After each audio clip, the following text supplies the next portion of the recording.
before it was cool, way before it was cool. But that is the year that I learned about that there would be a virus followed by a race war, followed by a vaccine, followed by food shortages, and followed by World War III and guillotines, followed by, Agenda 2030 stuff. And it's like, that's when I started to garden and grow my own food. I was like, this shit is getting real. Let's go. Good evening, listeners, brave navigators of the enigmatic and the concealed. Have you ever felt the pull of the unanswered, the allure of the mysteries that shroud our existence? For more than a decade, a unique comic publisher has dared to dive into these mysteries, unafraid of the secrets they might uncover. This audacious entity is Paranoid American. Welcome to the mystifying universe of the Paranoid American podcast. Launched in the year 2012, Paranoid American has been on a mission to decipher the encrypted secrets of our world. From the unnerving enigma of MK Ultra mind control to the clandestine assemblies of secret societies. From the awe-inspiring frontiers of forbidden technology to the arcane patterns of occult symbols in our very own pop culture. They have committed to unveiling the concealed realities that lie just beneath the surface. Join us as we navigate these intricate landscapes, decoding the hidden scripts of our society and challenging the accepted perceptions of reality. Folks, I've got a big problem on my hands. There's a company called Paranoid American making all these funny memes and comics. Now, I'm a fair guy. I believe in free speech as long as it doesn't cross the line. And if these AI-generated memes dare to make fun of me, they're crossing the line. This is your expedition into the realm of the extraordinary, the secret, the shrouded. Come with us as we sift through the world's grand mysteries, question the standardized narratives, and brave the cryptic labyrinth of the concealed truth. So strap yourselves in, broaden your horizons, and steel yourselves for a voyage into the enigmatic heart of the Paranoid American podcast, where each story, every image, every revelation brings us one step closer to the elusive truth.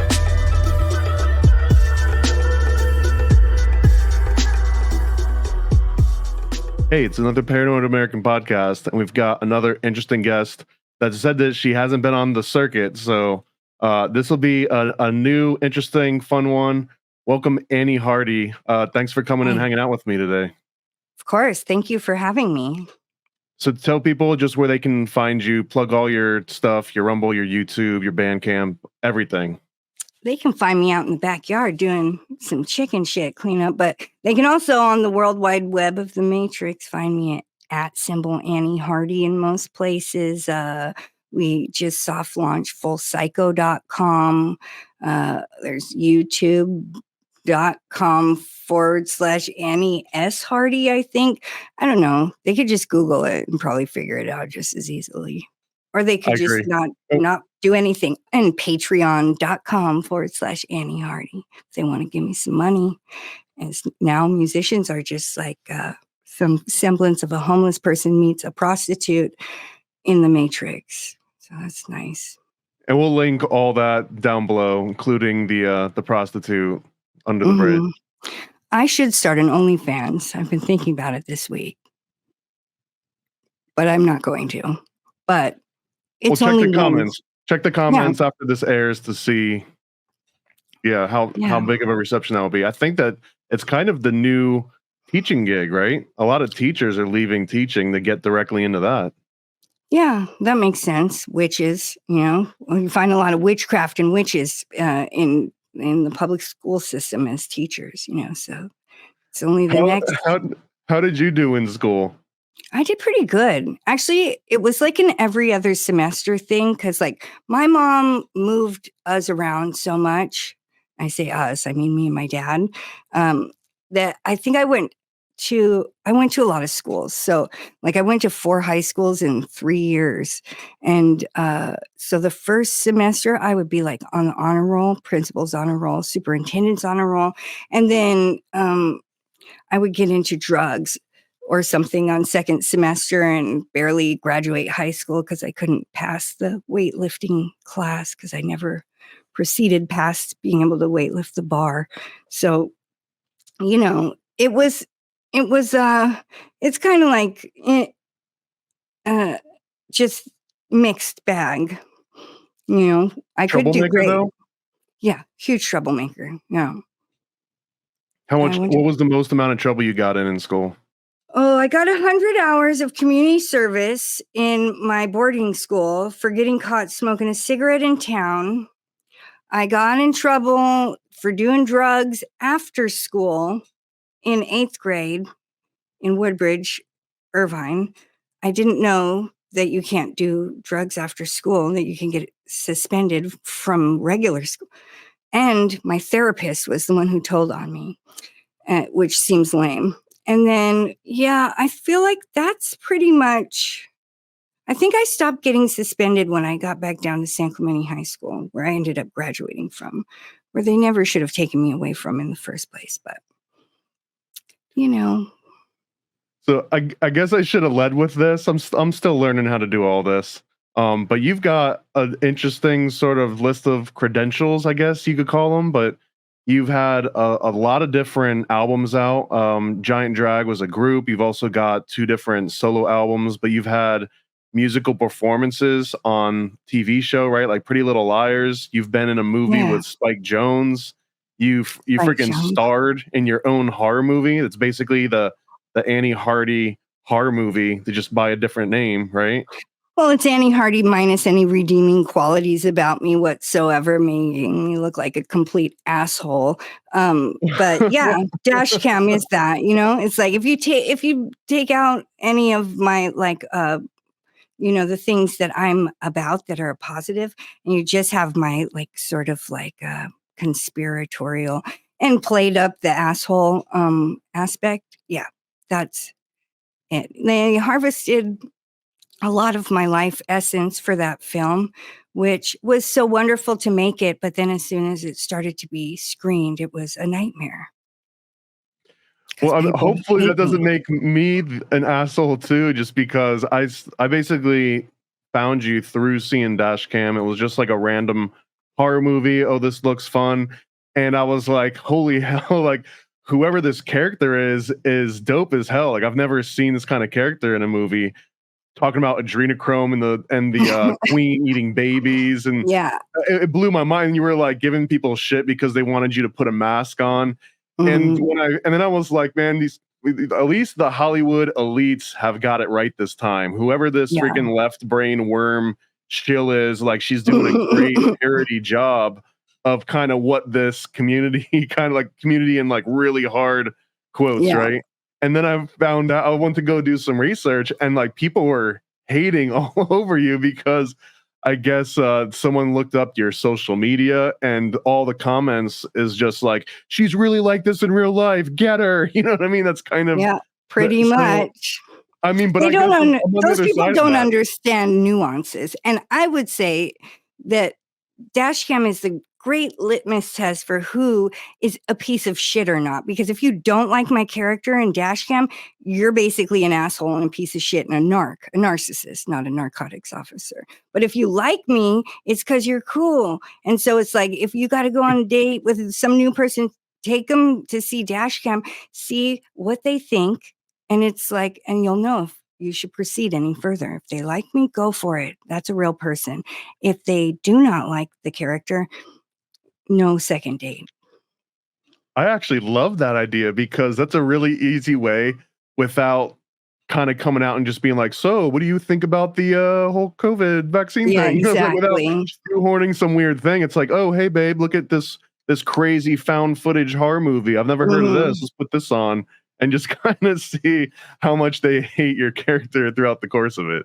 Exactly. Another great test, unrelated to Dashcam, is go on their Instagram main page of all their pictures. If they have 3 for 3 tiles of selfie, and it's like all them, because there are those that it's just like all the one person, seldom even a second individual. Sometimes, depending, you can tell where on the spectrum of narcissistic personality disorder they are. But when it's all 3 for 3 tiles of self, narc, stay away. So I just have to ask, just for good housekeeping, but I mean, you've been on tour, you've been in movies, you've been on TV. Are you, or have you been part of the Hollywood elite? No, I wish that I felt like I was maybe up for like an unspoken, possible nomination into the Illuminati back in 2006 when I was up for the cover of this magazine in England where every cover photo has the left eye covered. It's like IQ magazine. That's what it's called. But you just did it, and I can screenshot that now. So Yeah, you basically Illuminati Yeah. confirmed. That's all Except it takes now looks is like all- my right eye on there, so I don't know. So 2006, you might have been invited to the Illuminati because you were going to be on the Yeah. cover magazine. What happened? Well, my record, Giant Drags record, was coming out in England, and I had really, really pushed the. I don't want to put the Wicked Game cover on there. I don't want to end up like Alien Ant Farm, where people only know me for a cover song. And I really was adamant about it. And so what had happened was they re-released the album. They re-released in America and put it out in England with Wicked Game on it. And it was almost like, to me, knowing what I know now, I was not a conspiratorial individual back then. I was like a clone, like all these people. I would have gotten the vaccine back then probably. And so I was just like, I didn't know what was going on. But in retrospect, it's like, that was like a slight like humiliation ritual-esque thing. And maybe it was a test to see, will she keep her mouth shut or will she bitch about it? And I bitched. I can't ever keep my mouth shut. Are you kidding me? And so I bitched about it far and wide. I didn't get the cover. And I began my descent into whatever, So you peaked in 06? Maybe not. Maybe, I don't know. I still have a great career overseas in England, which works for me. It's like in America, nobody gives a shit, which is good enough for me. Once in a while. Sometimes I'll be at a random coffee shop and people will be like, oh, aren't you any? People act like I'm famous. It's like, I guess that I am LA and UK famous to some, but ultimately that shit's not real anymore. Social media came along and they took away fame and all of that, because there's just like the music business, there's just too much out there. There's too much content. Like when I put out my first album, there was 100 music releases per week and it happened on a Friday and it was a big deal. Now there's over 100 releases per day.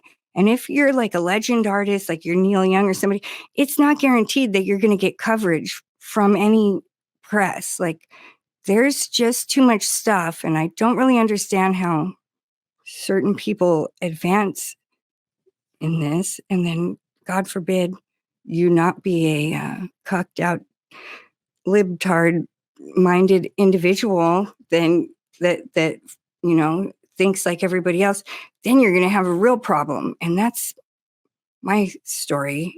People in the entertainment industry don't really fuck with me. And I'm not a Trumper, but they would, just to make matters easy, they say that I am. What's the difference between being like, well, what do you consider yourself? Do you have any labels that you even agree with?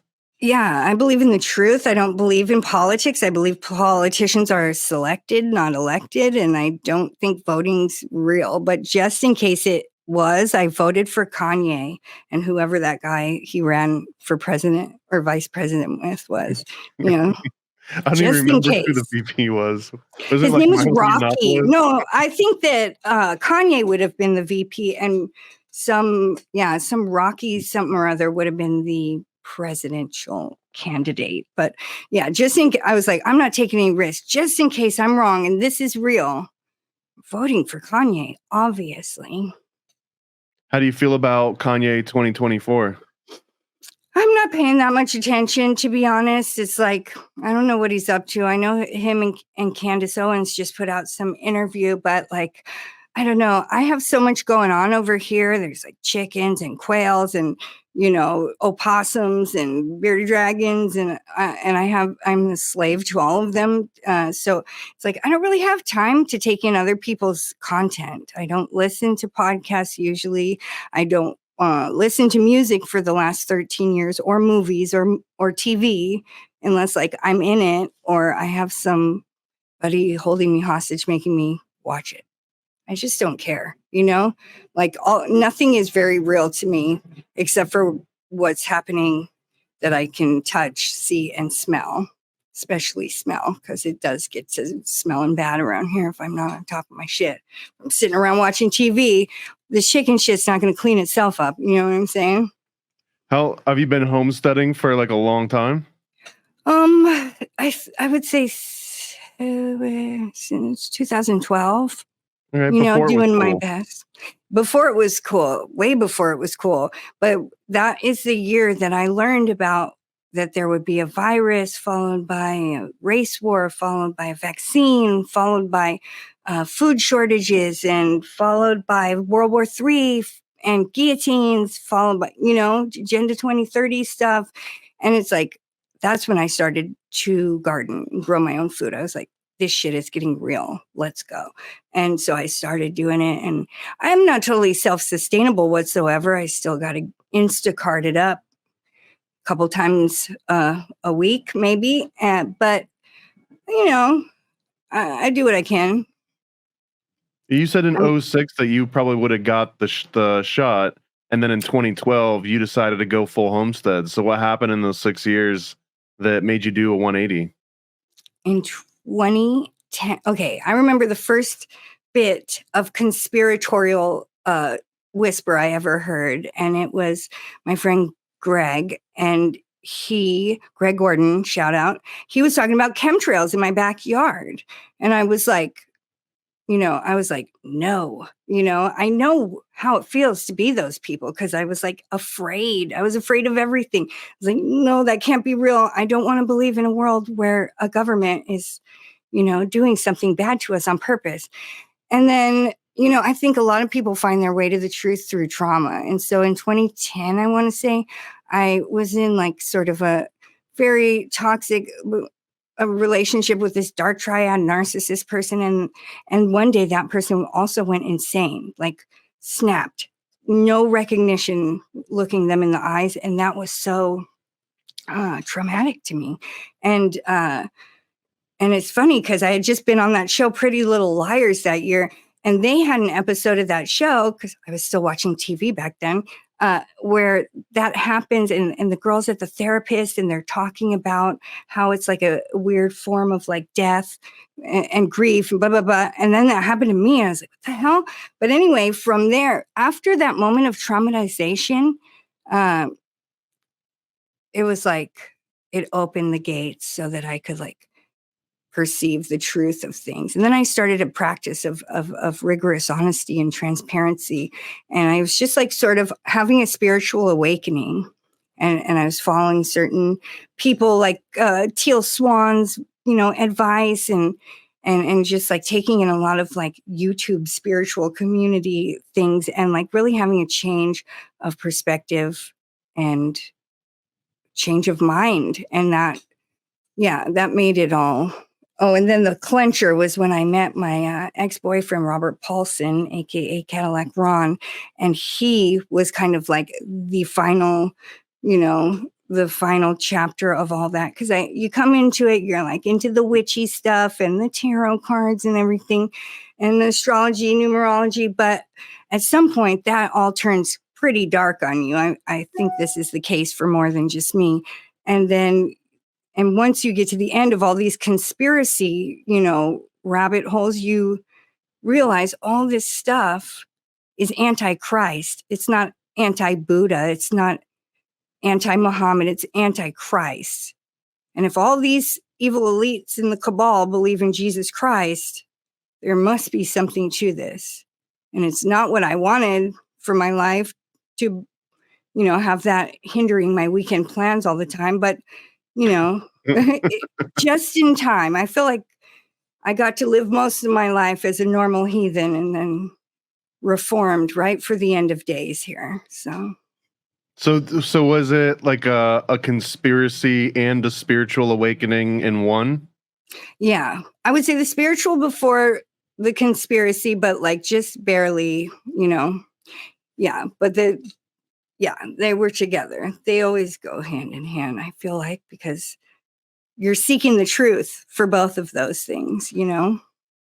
And that alone provides so much like relief from the just like resting state of anxious depression that is found in most godless normal people, you know?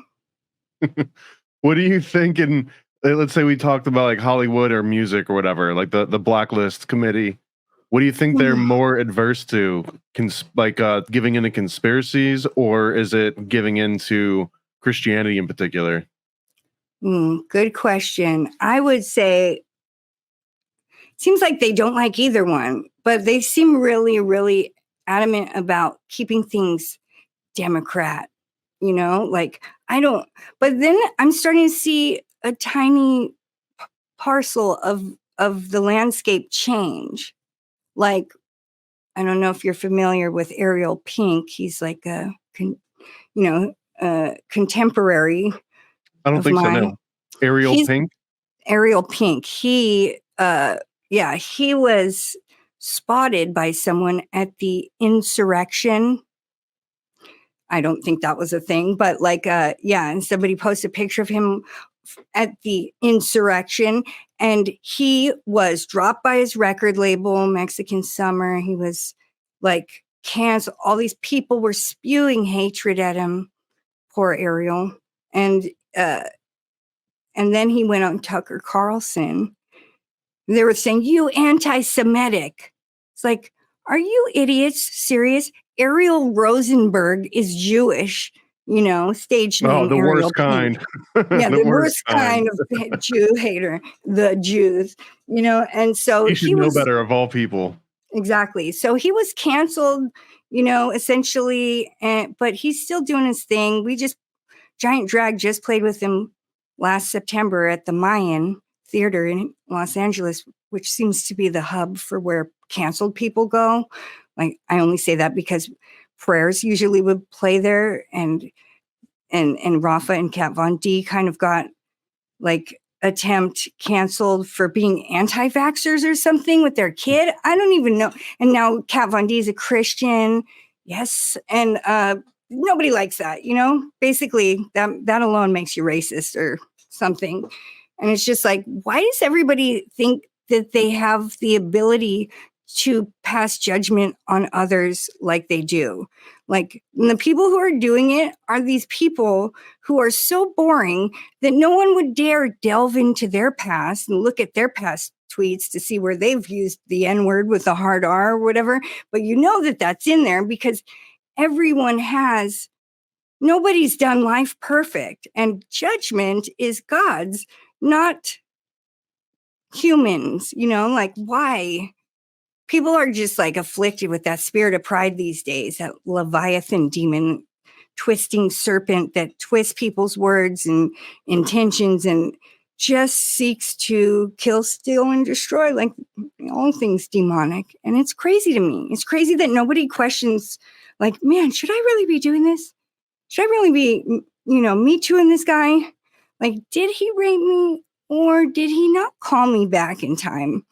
And I'm now changing the past in retrospect. The terrifying thing is women are all insane. And I am a self-aware, insane person. So I can say that, and it's like, it's just scary. I don't think we should have women running the world. I don't think we should have men running the world. I don't think anybody should be running the world at all. But like, I really don't.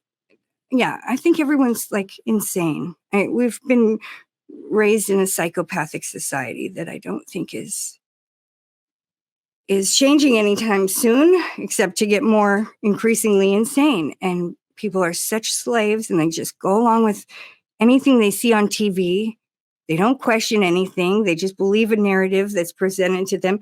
And it works because they're narcissists. Like half the world now is narcissists. It used to be 1 in 10 people when I first started studying narcissism and narcissistic personality disorder. Now it's 50%. And if you're a narc, you will fall for every COVID. Anybody who, to the degree they live in fear, is the degree to which they're willing to believe what's set right in front of them. And then if they don't have that sense of self that one needs to like, to use to like, vet out a narrative, then for them to be wrong about anything and admit to being wrong about something they believe is a tiny like death, because their ego identifies with all of their beliefs, and they think if I'm wrong, I will die. Like a piece of you will die, and it will, and it should. We should all have like falsehood parts of us cast down and to die, but like to them, they don't want to do that shit. So they kind of like hold fast to the same narrative despite any evidence that it's wrong. And that's terrifying. But if we got rid of all narcissists, wouldn't that eliminate like all good music and movies too? I don't know about that. I feel like all the good movies, I feel like the directors are the narcs, but the writers that are behind the movies are probably just autistic. That's what I'm saying. There's two groups of people these days on Earth. You're either a personality disorder or you're an autistic spectrum disorder. And you better make sure you're on the right side of things, because they're going to war. when you're talking about like being Christian and kind of like being anti-vax and even being open to some of these conspiracy theories, how the hell are you more popular in the UK? Because I guess I assume that the UK is like even more woke and intolerable than this country when it comes to all those things. Absolutely not. The UK the difference between United Kingdom and America is humility. And British people love to be put down and mocked and made fun of. For better or worse, most of them are not as narked out as most Americans. Like, I think it's because they live in a third world country. You can't even get hydrogen peroxide at the drugstore. It's like they're eating fucking, they're just funny. They like to laugh, and I like to laugh, especially at their expense. And they're just like, it takes a degree of humility to be self-deprecating. And I think I'm pretty self-deprecating. Sometimes that's why they like me. And one of the reasons, and I say they are the same. I mean, I'm just got by them on a different level. Because when I was making Dashcam, everybody having to do with the film, except for Angela, was a libtard, basically. But nobody looked down on me. Nobody was shitty towards me, and me and Angela would be like in the backstage, like, because she knew all the same shit as me. Of course, the demon's going to be a conservative, right? Completely. I mean, she technically wasn't a demon. She was a human possessed by a demon that makes you rapidly age. And so she was kind of both, like Jesus, but 666 version. Jesus was a complete man and complete God at the same time. It's kind of same with Angela, I guess. Yeah. This is just a complete hypothetical. I'm just curious if you think there's any potential that the movie Dashcam, since it's about like a demonic entity and it's a scary movie and it's marketed like that, could that actually be adding demons to the world, or like harvesting negative energy to summon demons? Yes, and I think it harvested a lot of negative energy and sent it directly to me, because about a year ago, was that 2 years ago? Almost 2 years ago now, not too long after Dashcam had come out, I had this accident where I was getting onto my roof to spackle this leak because nobody was around to help me. And it's my bad because I'm an idiot. I used an A-frame ladder instead of a leaning ladder. And I put it in the dirt instead of just because I had to. And I fell off my roof and I fell backwards like 10 feet. And I broke my clavicle, and I had 4 staples in my head. And it's like, I've never had anything like that happen before. I have to imagine when there's just a shit heap of people sending you as much negativity as was sent to me from a movie Like, are people retarded? I know that they are, and I can say that because I'm retarded, but like, it's a movie. Why are you so mad? Get over it. Like, it's a fucking movie. People would send me things saying they hoped I would die. I wish you would have died like you did in the movie. It's like, I didn't die in the movie. What are you talking about, you loser? You know what I'm saying? Like, you're like, people are so dumb that I'm if like, anything, you survive like 5 or 6 car crashes. You do the opposite of die. Exactly.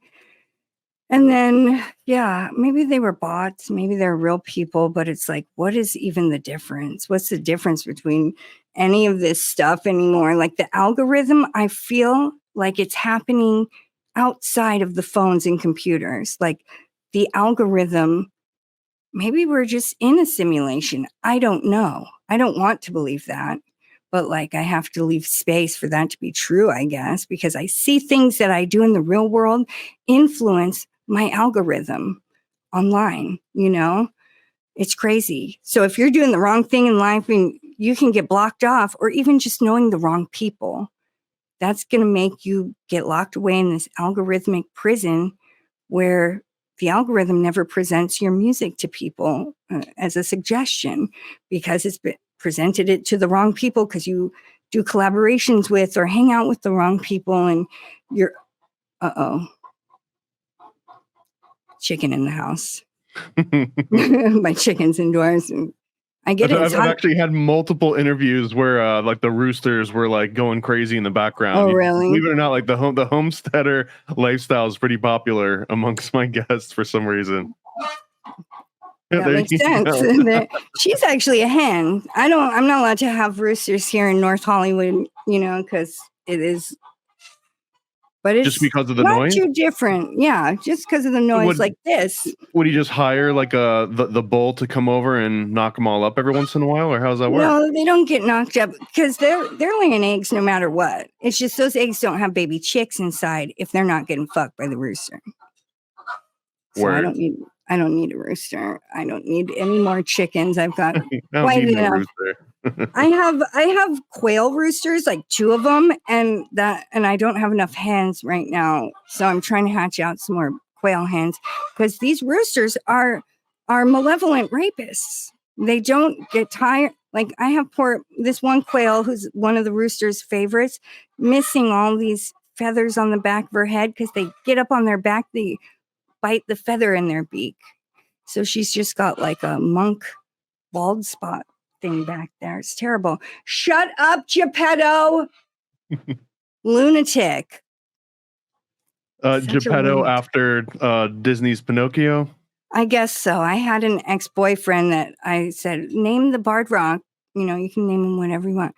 And there's 2 Bard Rocks. They look identical. And so they're both named Geppetto because he had named all pets he had ever had Geppetto. I kind of had that with Gambit because I'm lame. What Gambit? Gambit was one of the X-Men in the 90s. Gotcha. What do you think about Disney? Oh, Disney is predictive programming all the kids to be little homosexual sex slaves, aren't they? I don't know. Maybe I'm wrong. But, do you think that's always been the case? Or do you think that it started at a certain point? I mean, Walt Disney was a Freemason, you know? Well, so it's like... Well, technically, he was not a full-fledged Freemason. He was, the name, he was like the Cub Scout version, like the little kid version of Freemason. Oh, really?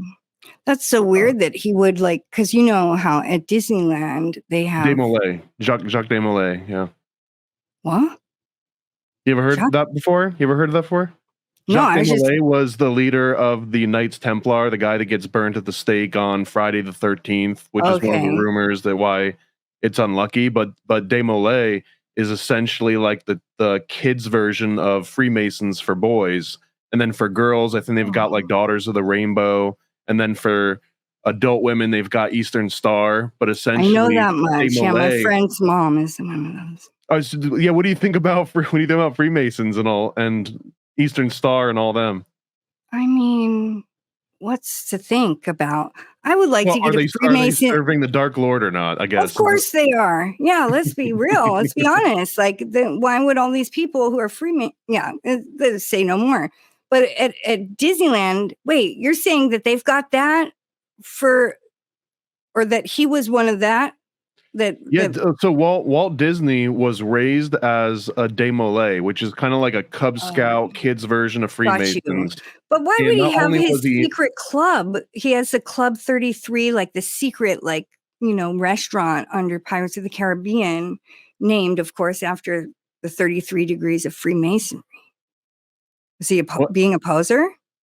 I don't know. It's a good question. Is he being a poser? But I guess the interesting part is that he wasn't just in the Demolay as a kid. He was literally like being mentored by the guy that started Demolay, who was definitely a high-ranking Mason. So I always wonder that maybe Disney just skipped Freemasonry because he was kind of like Doogie Howser in a way, right? Like by the time he got through Demolay, he was like, "Oh, I know everything there is to know. I don't have to go through your silly degrees and like pay any dues. Like I've already got it. I'm good."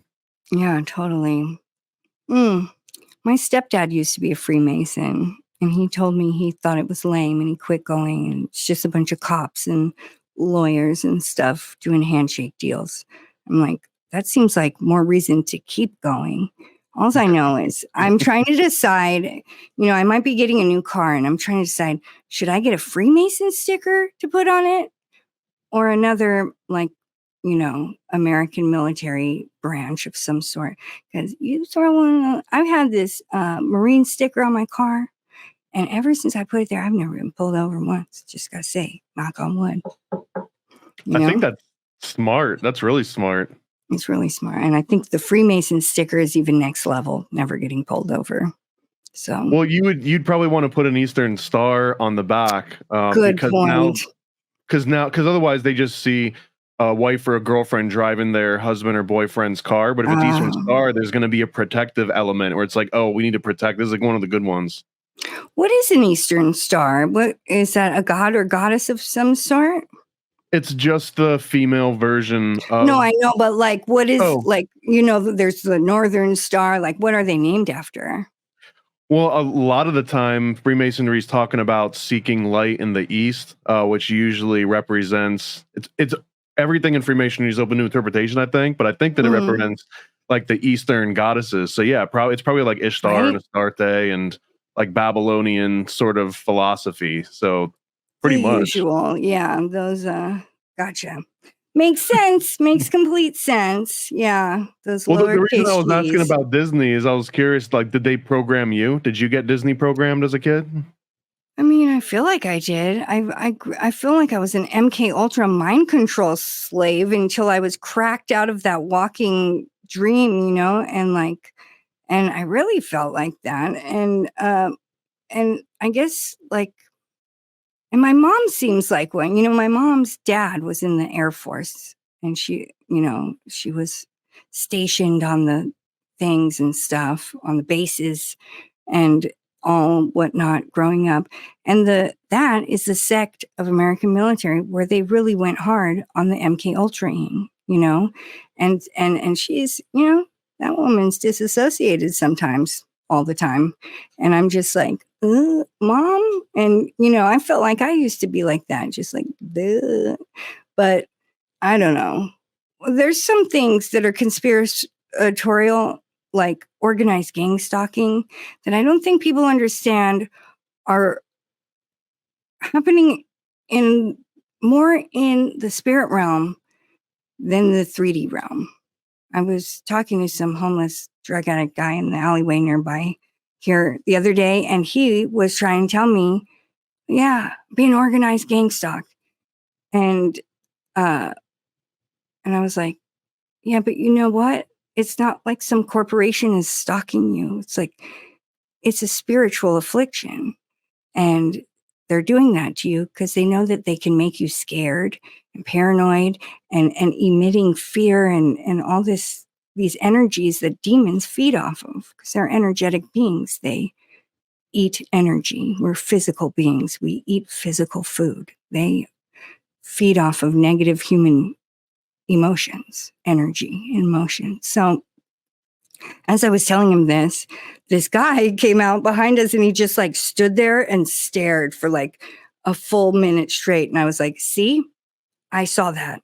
I'm here with you and I saw that and I validate that because I'm sure you feel like nobody believes you. And it's like, I do believe you, but I don't think it's what you think. And so just like learn how to not be freaked out by the freaky shit. And then they'll leave you alone because they're demons. They're fucking with you because they can. Because most people have zero demon awareness, you know? And so they, you know, I see how people could dissolve into like some schizo state doing life these days because there's a lot of spiritual energy pouring into the earthly realm at all times, and shit's getting weird, and it's only slated to get even more weird. But like nobody has that first line of defense because everyone, at least in LA here, is a bunch of godless fucks. So they like they're cynical, they're mocking and scoffing all things of the spirit realm, whilst being complete ignoramuses and thinking that I'm the idiot, you know, like, oh, you're so crazy.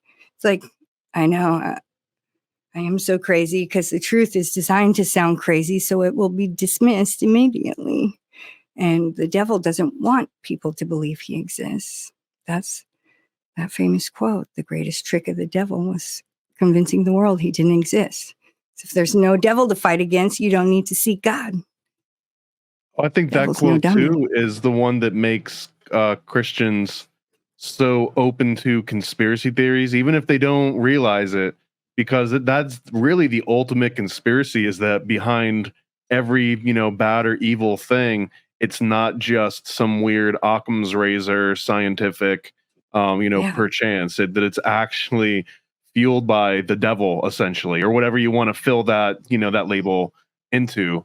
And that if you're open to that idea that all the bad things are happening by design, like there's really no conspiracy that would go deeper than that. That is like the ultimate conspiracy.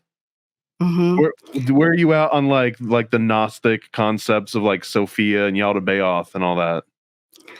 I mean, Gnosticism's cool. Every demon gives you 99% truth, so you'll accept the 1% lie, which most Gnostic things get to pretty quickly. The lie that Jesus Christ wasn't come in the flesh, didn't die on the cross and rise again 3 days later, you know? And it's like, so I don't know.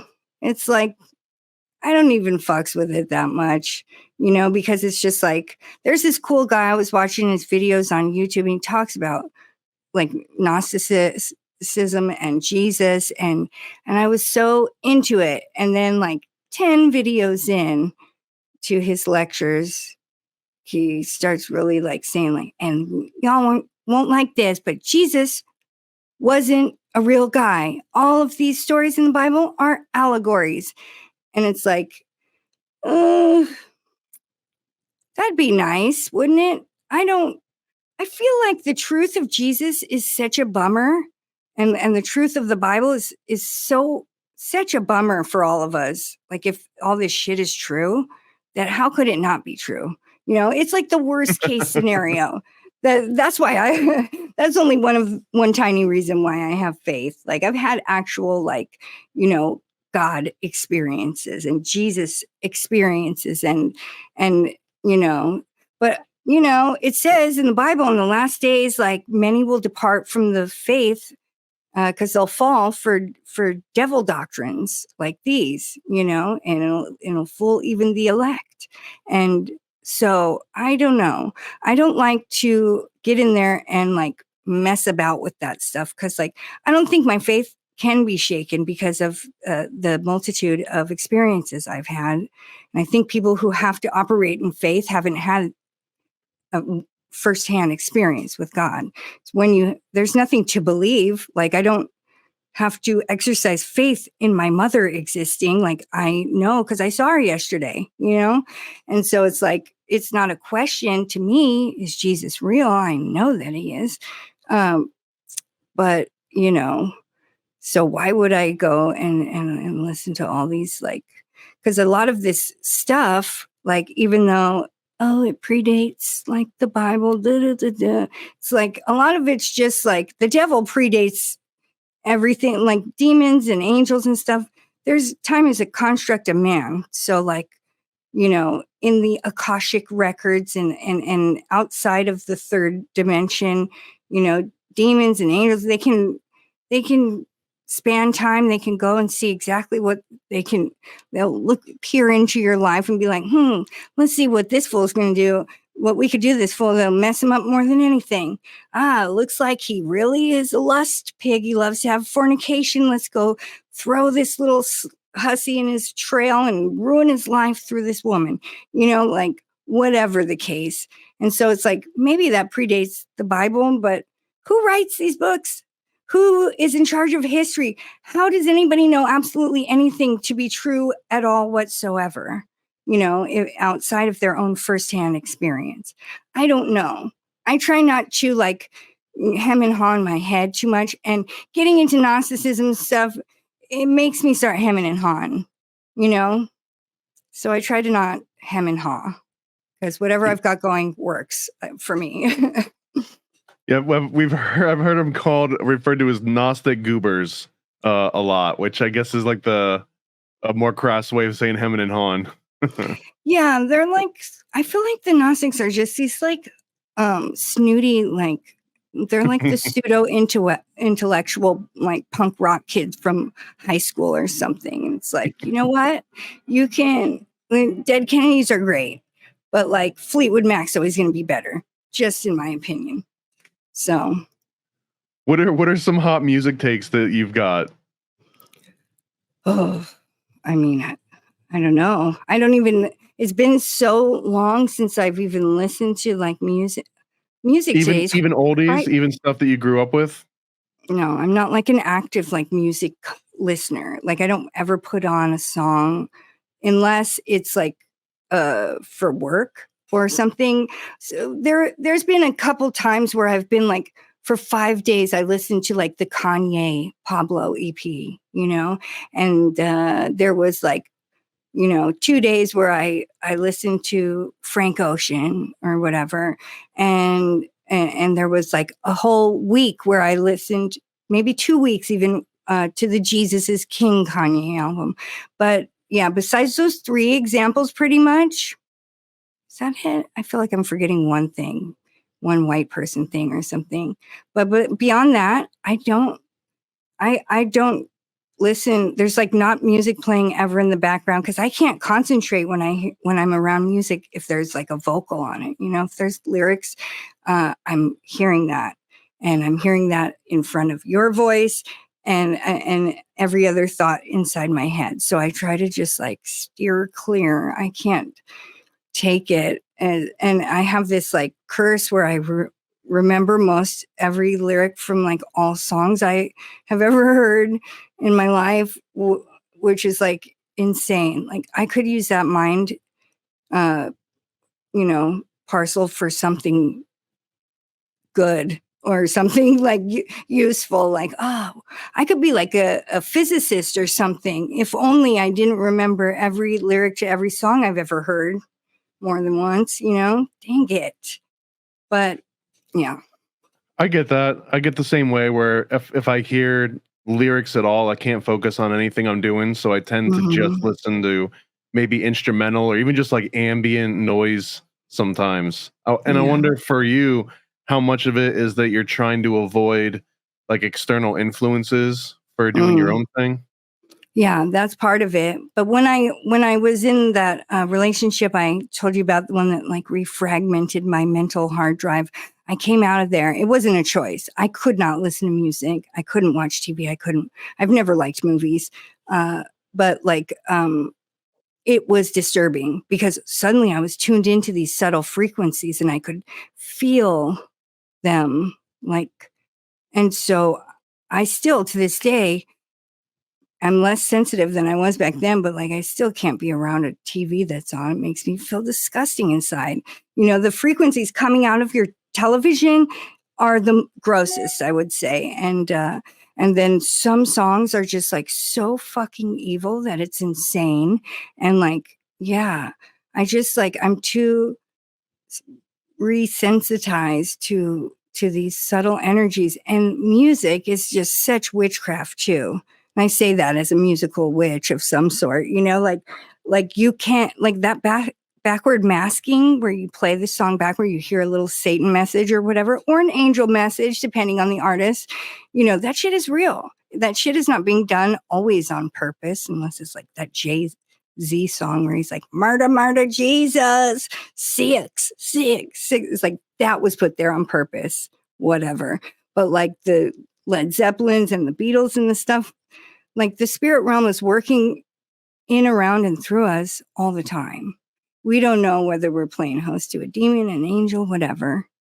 But of course, they can imprint their backward mass messages in there. That is just how it works, Well, I was reading a bio just to make sure I didn't go in completely blind here, and it mentioned that you would cite learning Beatles early on and being fascinated with the Beatles as one of your first big influences.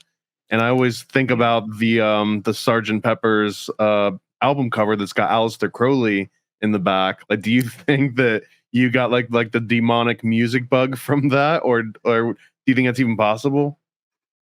It's so funny because I was just talking about that.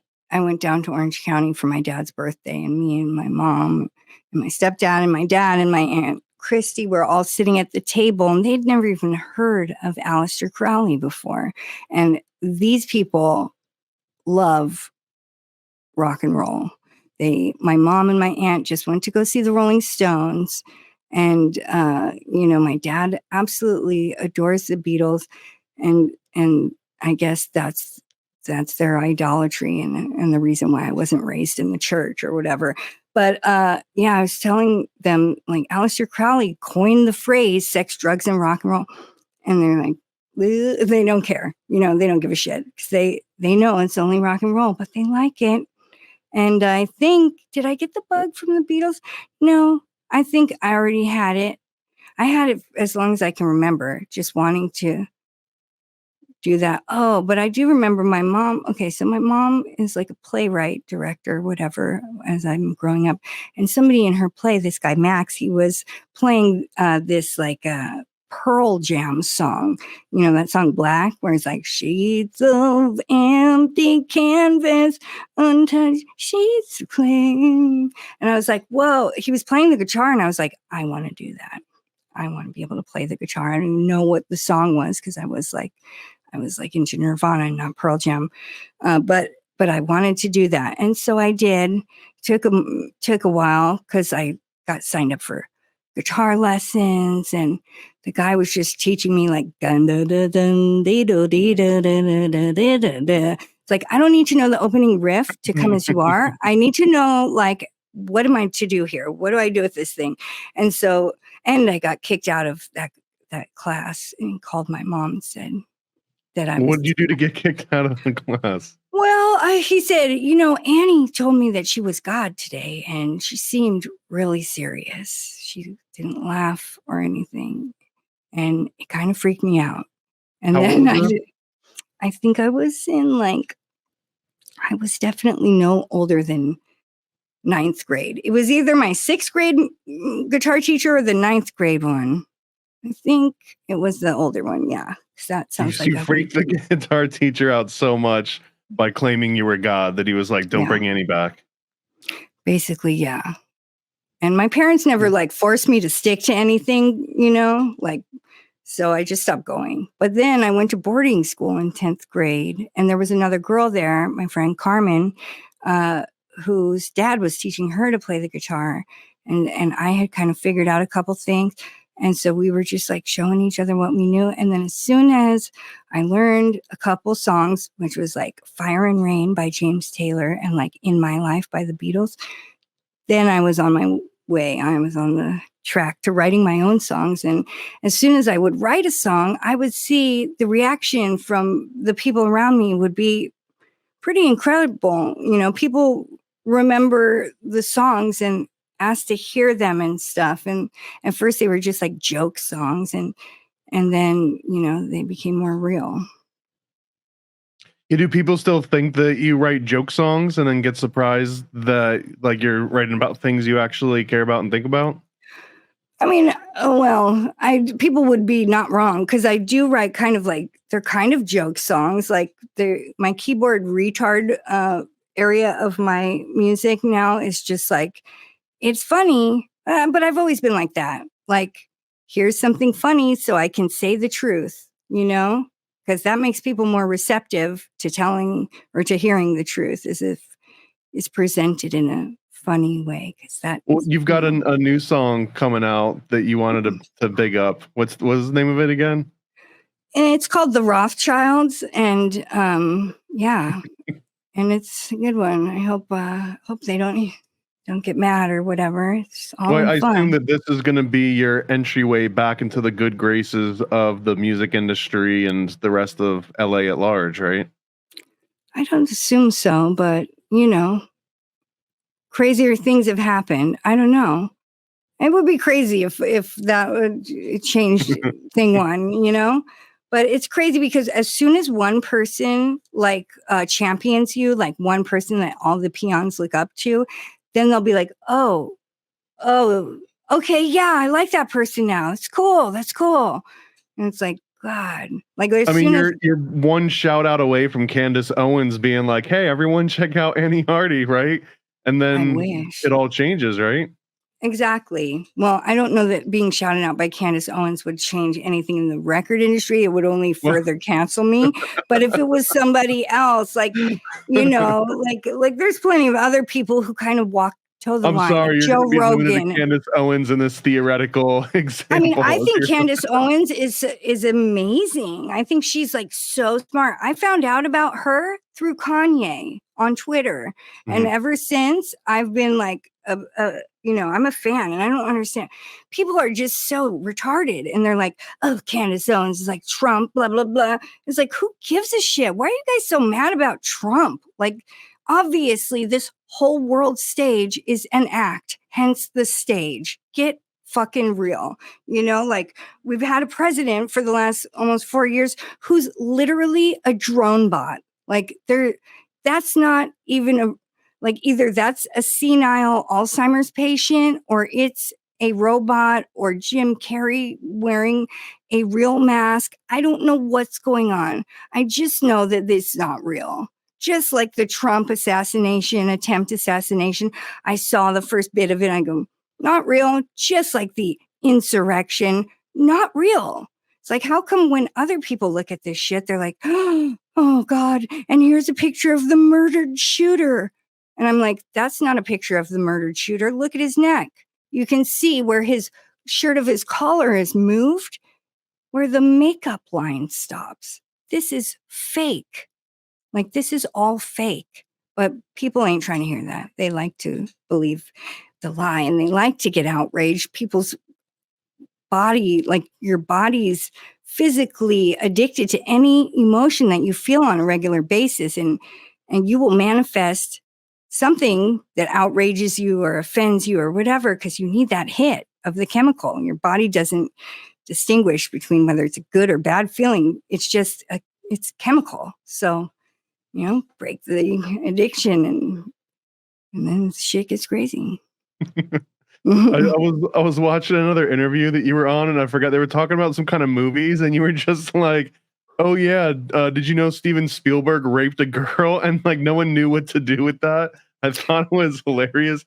Do you ever just drop stuff like that in the middle of conversations elsewhere too?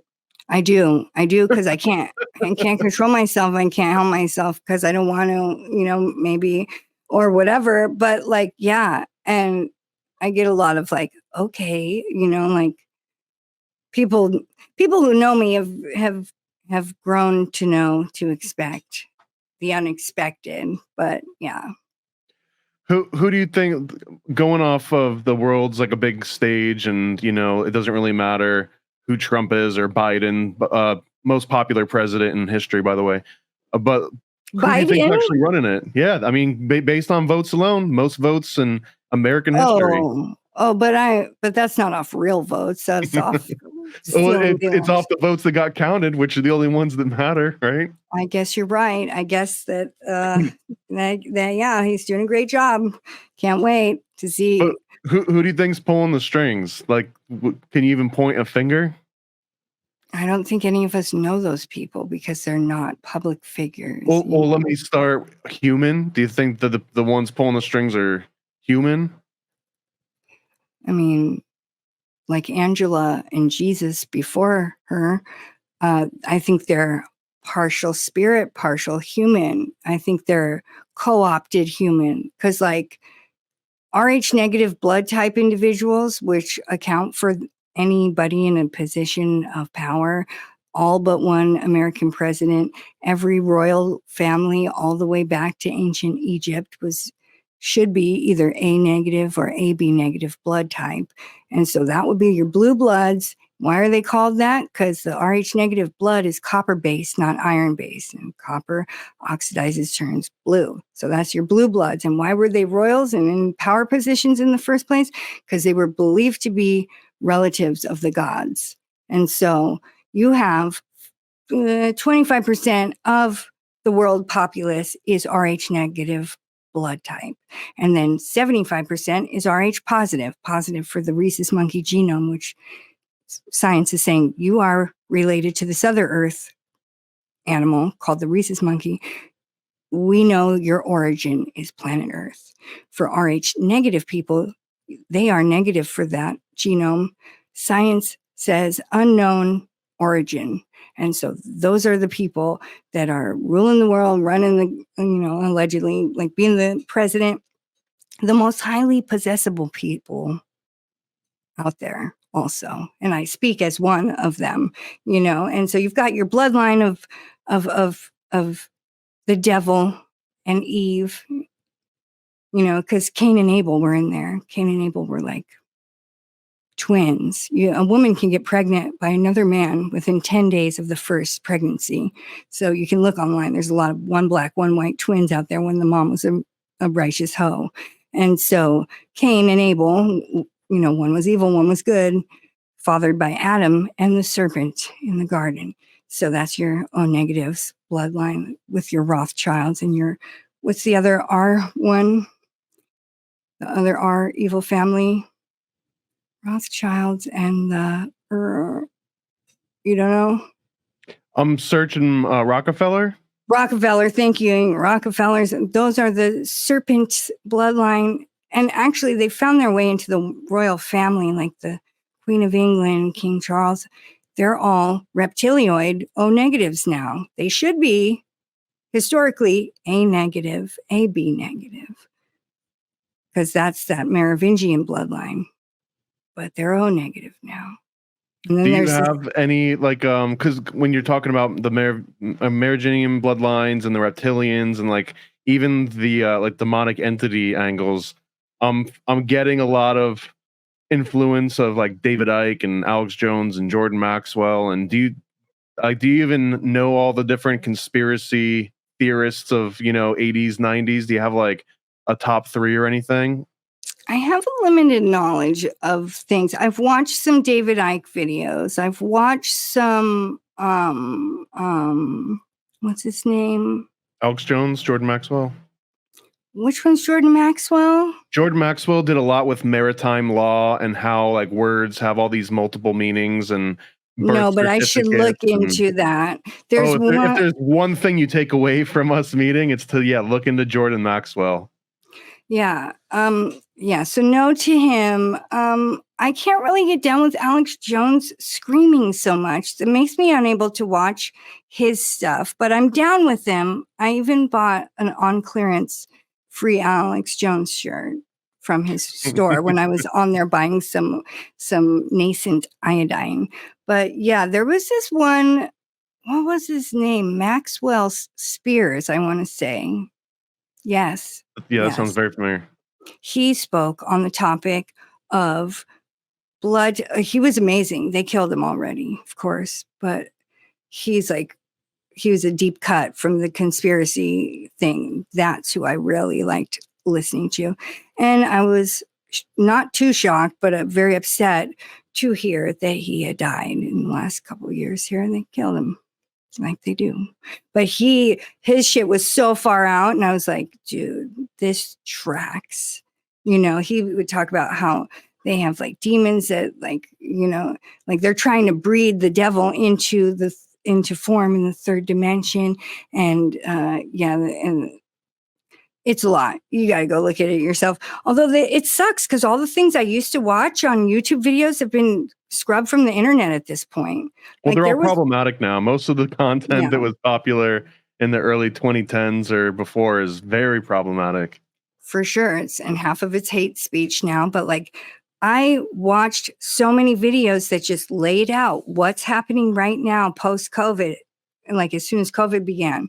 And it's like, it's all happening exactly as promised. And it's terrifying sometimes, you know, and the only solution to that, luckily, is having a conscious contact with Jesus. Because like, that's the only thing that's going to save you when the shit's really hitting the fan. And next up, I'm assuming that Project Bluebeam big reveal of alien, you know, and or like some form of, you know, divine god or goddess or something's going to be projected into our electrified atmosphere so that people are seeing some shit that they didn't really expect, you know? Since you know about Bluebeam, how would you personally be able to tell the difference between like the second coming and Bluebeam? Like what would be your litmus test? Because I know the answer. Because in the presence of anything from the Holy Assembly, you will start to weep uncontrollably. Like, but couldn't they just use like the weep ray, send the weep ray at you? I don't know. I guess they could, but I guess they'll have to watch this podcast to know that that's the truth. I feel like they would be negligent about some aspect, you know, like in the lower fourth dimension of you know, astral realm and people astral traveling. Like, you'll be in what looks like your bedroom, but everything's the same except for one thing's off. Like, that's not where my vanity usually is, you know, like, and something just feels weird. I assume it'll be like that. Like one thing is off and something feels weird. And anytime everybody believes something, I'm automatically believing the opposite is how that goes. And it's been working for me so far for the last couple of years. It's like anything everyone believes is a lie. But what would that change? I mean, I think the answer is no, but I just as a thought experiment, but would that change if you like moved out of LA and you moved into like rural Ohio? Would you like in a reactionary way be like, well, I guess I'm an atheist again now? No. I don't think that. I just feel like, I guess that would be a trip to have like be surrounded by like-minded individuals instead of being always going against the grain and always being the one who's weird. Of the exact people that hate you, are you not? I really am. I really, really am. And I've really like where else on the planet aside from LA could you go to that would be like, so I mean, maybe outside New of York, like the Middle East or good point, New York, San Francisco. But yeah, it's not nice. People are dickheads out here, and I'm sure that's like a not uncommon theme that's going around the world, but like, and the darkness increases daily and self-awareness decreases, and I got to move. I've never felt like that feeling before, but I do got to move, and I feel it every day, oppressing, you know, feeling that I got to move. Yeah. What the hell are you even doing in LA unless you're trying to convert people? Like what? Why be on the front line? I mean, I'm from here, you know. I'm from Orange County. I've lived in LA. Born and raised then? Yeah, I'm born and raised. Okay. And so this is a familial home. This house I live in has been my family for 70 years. That's 70. And my dad was raised here. So you can't really beat the rent or the property taxes on a place like this. And that makes me stuck. That makes me get stuck because I don't make money like I used to. You know, for Dashcam, they paid me as a standard actress in a low budget horror film, about 7,000 British pounds. And if you know how much of my essence of my being was just extracted, and to what would that wouldn't be a movie without me. I should have been made something. I should have been credited for, I shot most of the movie. It's shot on an iPhone. So I shot it. I improvised all the dialogue. I didn't get any writer credit, any cinematographer credit neither. I didn't get much credit of anything except for all the negativity. I got the credit 150% for, And so it's like, anytime I'd even foray into a major thing in the entertainment industry, I get fucked because I don't have a manager. I don't have like a Hollywood manager that's out there keeping me on top. I haven't had the success I had when I was godless post, born again. In the movie, and I just call it the Annie Hardy horror movie because that's kind of what it is more than anything. I'll take it. In the Annie Hardy horror movie, you're in an airport and you've got a no libtard shirt on and you've got a mask on and stuff. Is all that real? Are you going through an actual airport and getting on a real airplane? I hated that they wrote. Okay, so there were writers that they wrote the structure of the film, and so that was one of the things that they made me do, and I felt gross doing it, and I didn't like it, but I was like Rob Savage coerced me to do it. Rob Savage didn't take any of the brunt of the shit when this film came out. Not to mention, Rob Savage was my live-in boyfriend at my house at the time, pretending not to be for some odd reason. It would have a negative, kickback on his career because he was in the process of making Boogeyman for Disney Fox, your two most evil entities together at last. And so, yeah. And yeah, I didn't like doing that. In fact, I purposefully lost the mask that had the word slave written on it within the first 5 minutes of being in the airport. Whoops, lost it. But this was a real airport that all this happened in? That was, me and my drummer, Colin Death Rage from Giant Drag, were flying out to England to shoot Dashcam. And it was peak COVID, and there was no one in the airport. And that was our flight. And it was great. Looking forward to monkeypox. Might do some more traveling, but probably not because of all these damn chickens. But yeah. And so they just told me some things that I had to hit, go into the bathroom, they sent me the thing to put on my hat, the mount or whatever. And and just hit this point, but they didn't write a script. There wasn't a script with dialogue, that was done by me. I mean, have you considered just coming out with the Annie Hardy horror movie of your own without anyone else meddling with it? No, I've not, because if you don't have other people meddle, then you don't get anything made. It's I could make a horror film where I get, what for? I would never choose to make a horror film on purpose if it was just my dream is not to do that whatsoever. I did one because one was presented to me, and it's I just say yes to life, and sometimes I shouldn't, but I don't think the world is in need of more fear.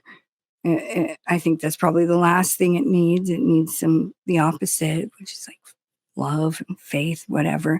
But when you don't have money behind you paying for things, and that's a Blumhouse movie. They're not the biggest production company. In fact, their whole business model is give people a little bit of money and rake in the ducats when it does well, because horror is so popular, and people will make I think Dashcam was like $800,000, maybe $1 million budget. And that's nothing. That is a low budget horror film. And I don't know how much money it's made. I'll never know. And I'll never, because it doesn't apply to me, I guess. But like, yeah, that's just the way it is. Do you think that the Dashcam movie makes like an anti-vaxxer look bad? Do you think that it's going to be used as like, here's a caricature? Can't make the anti-vaxxer look that bad, considering the anti-vaxxer is the only one who lives. Right. You know, well, just because you're almost, maybe not just because you're the protagonist, but you're kind of like the hero of the movie in so many ways, right? It almost makes this look good. It almost adds credibility to being anti-vax. Like, you're going to survive the zombie apocalypse more so than other people. And it's true. I would like to think, because we didn't get that RNA mutating diabolical shot. Thank you, YouTube videos from 2012, for the heads up, So didn't they require that for you to get into the UK, for you to get some kind of a shot? They did not. The vaccine hadn't come out yet either. That's how early on in COVID it was. Like, when we shot the film, there wasn't a vaccine. There was just talk of one, but there was no vaccine available. It was 2020. It was like the first winter, it was like October, November, December of 2020. COVID was going off, the world was shut the fuck down. And so there was no shot yet. And they made me self-isolate for 2 weeks in Margate, California. Margate, England.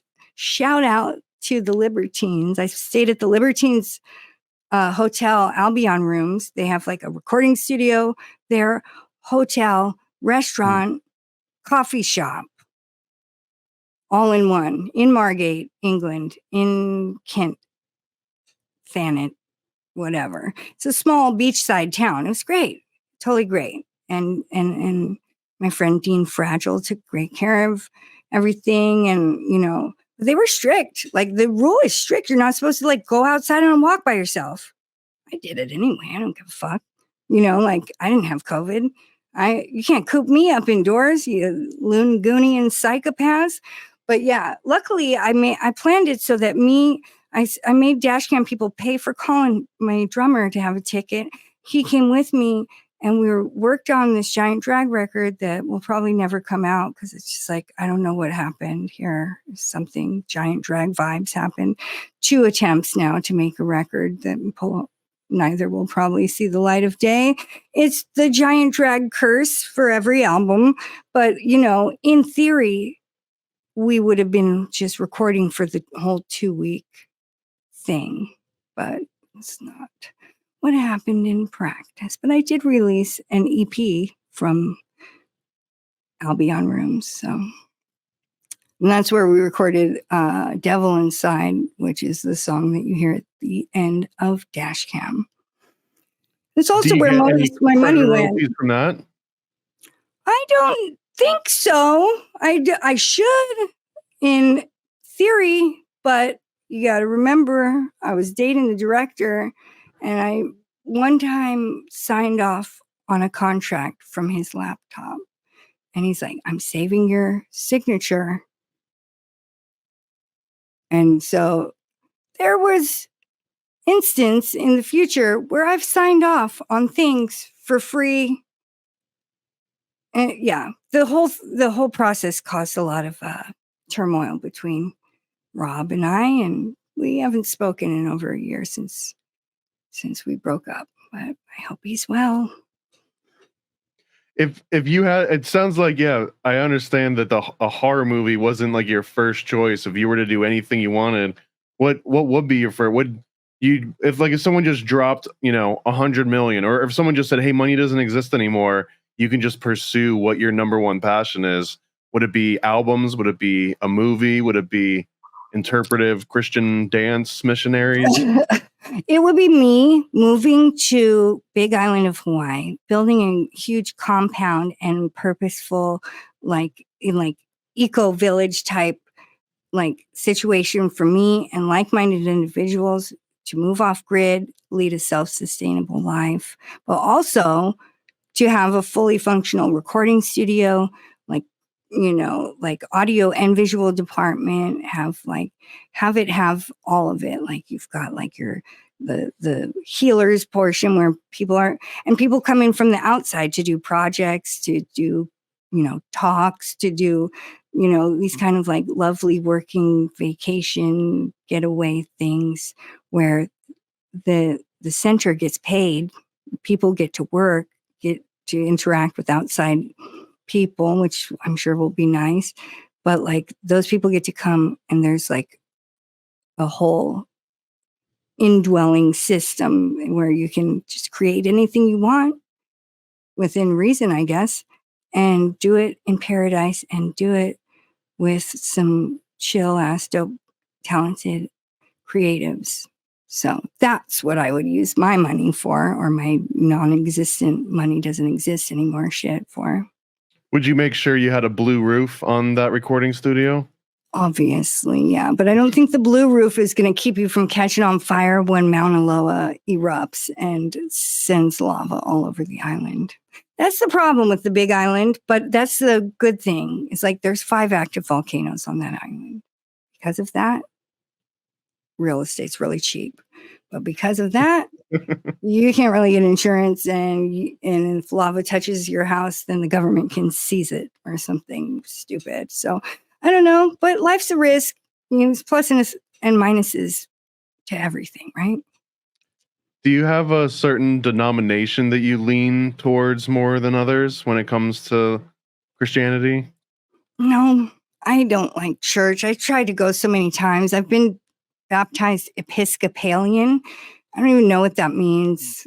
I find religion to be very 666, even when it's like Christian or alleged Christian. There's a church down the street, MCC of the Valley, and all the clergy are all trans people. And I'm just like, what's going on out here? Just because by nature, that tells God, hey, man, you fucked up on me. You should have done this. It's like, it's kind of narc. I don't think God is the author of mistakes, but that's just what I think. So I could be wrong. But yeah, I don't like going to church. I love to hear God's message, shout out Pastor Kyle. Like, I don't know.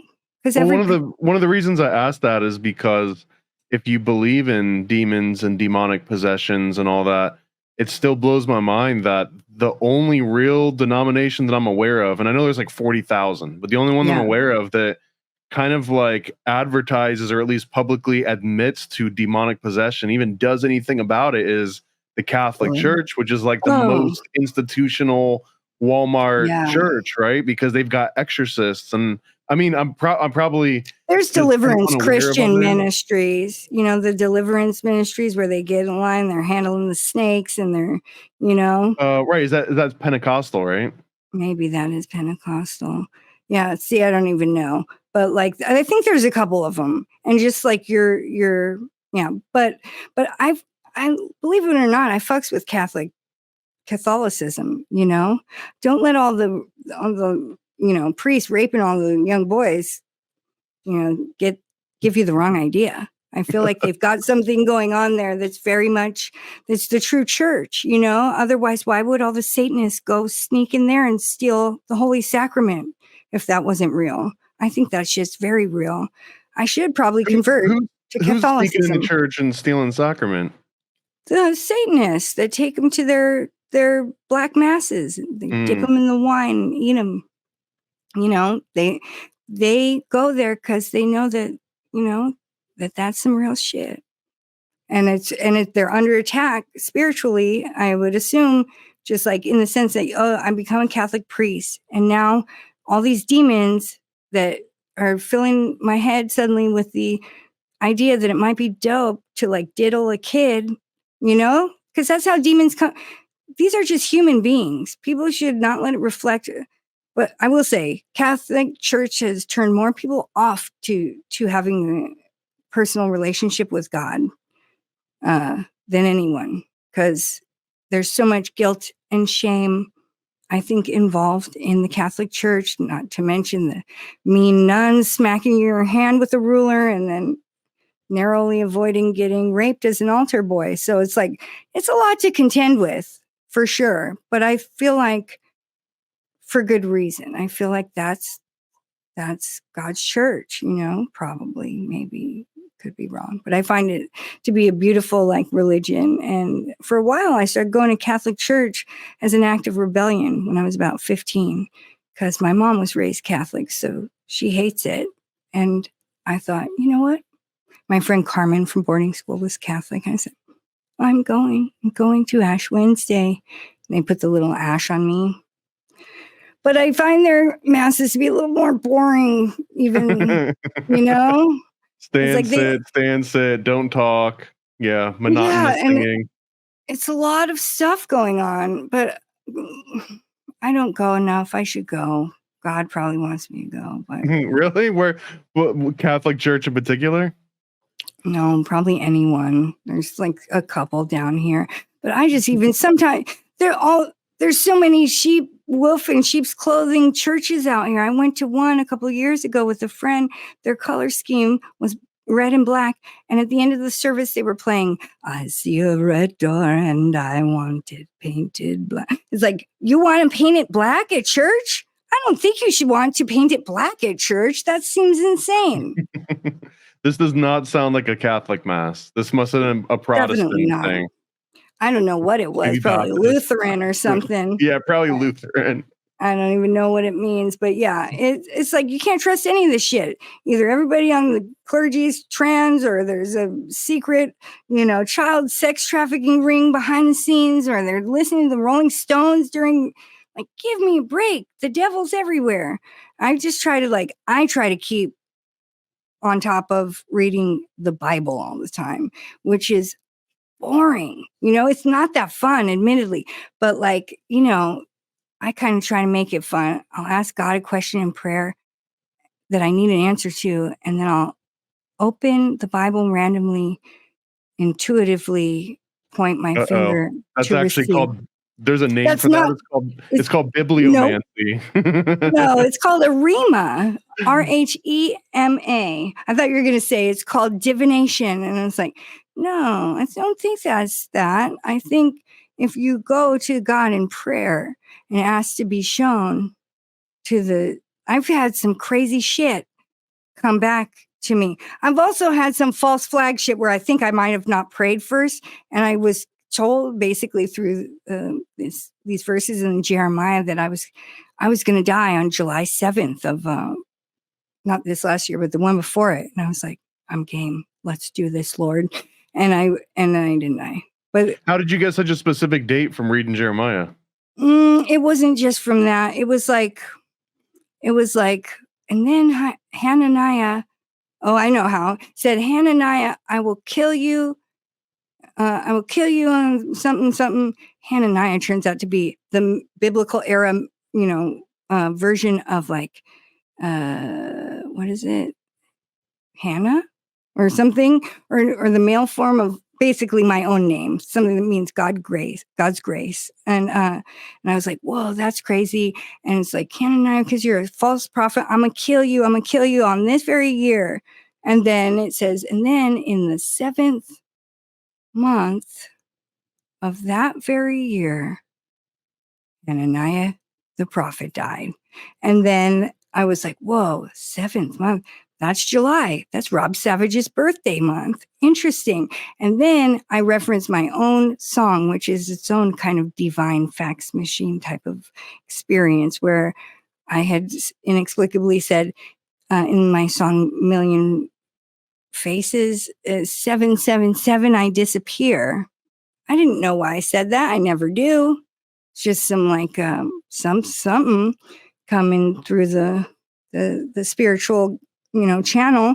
And then, right before my prophesied death date, there was 3 different deaths around me. My mom's dog was killed by a rattlesnake. And then I forget the other one. And then a friend of mine this lovely girl, Bella, died like 1 or 2 days right before my prophesied death. And when my friend called to tell me the news, I was like, Bella died. So I don't have to. She's Jesusing me, you know? And I'll never know the true reality of that or whatnot, but it felt like a thing at the time, for sure, you know?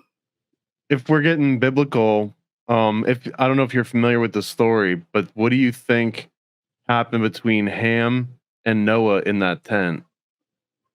Do you know what I'm talking about? I don't know what you're talking about. Is the curse of Ham or the curse of Cain? And basically, Ham goes into Noah's tent. Noah's drunk, and something happens. The line is that Ham saw Noah naked. I'm paraphrasing that, and because of that, he gets cursed, and he's not allowed on the ark. And that everyone that is in his entire familial line is basically cursed forever and ever because of what happened in this tent. You know what I was going to say at the very start, but I didn't want to be like blasphemous, but I guess maybe it would have just maybe been honest. I wanted to say intuitively, like some gay shit probably, you know? And then you just explained it, and my answer feels like it's some gay shit that happened in there for sure. Well, the 3 or 4 versions of that is some gay shit happened, that he cucked Noah by banging his own mom or whatever Noah's current thing was. But there's another one that he saw Noah performing magic, and that's what being naked was. I don't know. I find that interesting because it's such a turning point in the Bible. Like, here's an example of somebody that literally has their entire familial line cursed forever and ever. And you're talking about the RH, blood type. Like, we're talking about the same sort of bloodline here. It's like the inversion of Holy Blood, Holy Grail. Yeah. I mean, yeah. And if you're an RH negative blood type holder, as I am, and many of my friends are, your life is more cursed than other people's. And I don't know why that is. But it's like if there's going to be something tragic that happens, I'm the one it's going to happen to. You know what I'm saying? It's like when something is super far out, unbelievable, makes no sense, like it's happening to me. And it's like, I've learned in the last 2 years, it's very important to be surrounded by fellow, people who just believe and trust you, because the people who don't and will fall for someone else's false narrative about you are dangerous to you. Next thing you know, you're getting fucking violently handcuffed by 2 police officers 1 week after you've just gotten a surgery of a plate and screws put into your clavicle because somebody's decided that you tried to commit suicide or something and you didn't fall off the roof. I don't know the whole conspiratorial thing before that, but one of my former close friends and Rob Savage had me 5150'd, which is like a psych suicide hold. I've never had that before in my life. And as soon as I was seen by the woman who evaluates you, I was released immediately. But these motherfuckers had me violently, I don't think you understand how much it hurts to break your clavicle, but I had from here to here, perhaps you can see this is a scar. And it's you've got a scar from it still? Yeah, of course. I've got a huge scar, and it was a big, I have a metal plate and 21 screws in my clavicle for the rest of my life. And at the time, my skin was just bound together with staples. And the police came and they violently handcuffed me with my arms behind my back and put me in a police car. I couldn't believe it. My next door neighbor these people don't even like me that much, historically. And the woman was crying. She said, no, she's hurt. It was 1 week after I had fallen off the roof, or 1 week after I got released from the hospital. It's just when I think things can't get any more fucked up, I'm sent Like I was alone, nobody to take care of me. Rob came and did it for a second. But then he had a dick sucking appointment over in London, had to get fucked and leave, you know? And so I was just here alone. And instead of bringing me a sandwich, people showed up and told me, "You're suicidal. You're on drugs." I'm like, dude, what? Get the fuck out of my house. You're insane now. And so I'm not speaking to you now because you've just died to me in front of me. And then they had me committed, although it didn't stick. But it was like the most horrible thing that's probably happened in my adult life. Yeah. These fucking idiots. There was a British person 5150 to you? Is that even possible? A British and an Australian. It is possible. It shouldn't be. No, that shouldn't even you should have to at least be an American if you're going to call one of these on somebody. That seems silly. No shit. But you don't have to be anything. You can be a complete psychopath too, and they don't discern between who is and isn't. And then, okay, so I was violently arrested, seemingly, but not arrested because they just took me on 5150 hold. I had to wait for them to bring an ambulance as if I'm some sort of like risk. Like you couldn't just do it in front of me.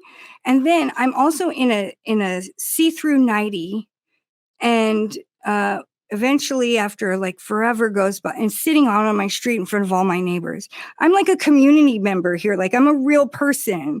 And these fucking loon goonians did this to me and like lost the plot on who I am, I guess. It's like they all love to come in the hospital and take pictures around my unconscious body. But when it came time to take care of me, and like I couldn't feed myself, like, cause I couldn't like carry a pot of water to the stove. It's like, that's when people showed up yelling at me and telling me that I don't know. Don't get me started. I will lose my shit. I'm still so upset about it. And so, yeah. So then they transferred me to the hospital, and it took like over 24 hours. And like my friend and neighbor, Evan, came down to bring me my phone or something.